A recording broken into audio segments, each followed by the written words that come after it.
In today's video, I'm going to teach you how to make Phonk in Soundation. We'll build a dark, gritty loop from the ground up, focusing on the core ingredients that give Phonk its underground bounce. The project setup, the drums, that signature cowbell melody, and a tight, distorted bass. Start by setting your project tempo somewhere between 85 and 95 beats per minute. 90 BPM is a sweet spot that keeps the groove heavy without rushing. For the key, stick to a minor scale to get that moody feel. F minor, G minor, A minor, or D sharp minor all work great. As you set the tone, aim for a shadowy, gritty vibe. Think hazy, late night energy with plenty of attitude. Next, let's lock in the funk bounce with the drums. Load a trap or hip hop drum kit in Soundation so you have a deep kick, a punchy snare or clap, and crisp hi-hats. Place a heavy, slightly distorted kick on beats 1 and 3.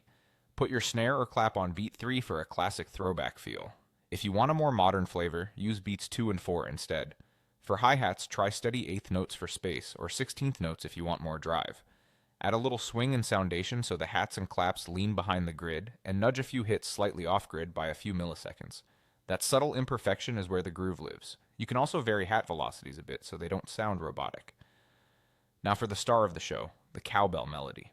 Add simple synth, choose a bell or pluck preset, and keep the envelope tight.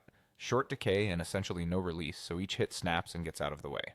Add a touch of distortion to give it grit, then a small amount of reverb for space without washing it out. Write a short, catchy motif using notes from your chosen minor key. Keep it simple, punchy, and rhythmic, with a touch of syncopation. Repeat the phrase and make small variations so it sticks. If it feels stiff, move a note slightly off the grid to match your drum swing.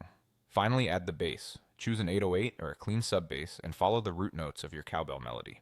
Keep the notes short to leave room for the kick, and add light saturation or distortion so the bass cuts through on smaller speakers. Anchor your groove with the bass moving in lockstep with the drums, and you'll feel that unmistakable funk weight. That's the core of making Phonk in Soundation. Dark minor vibe, swung drums, a tight cowbell hook, and a short, gritty bass that glues it all together.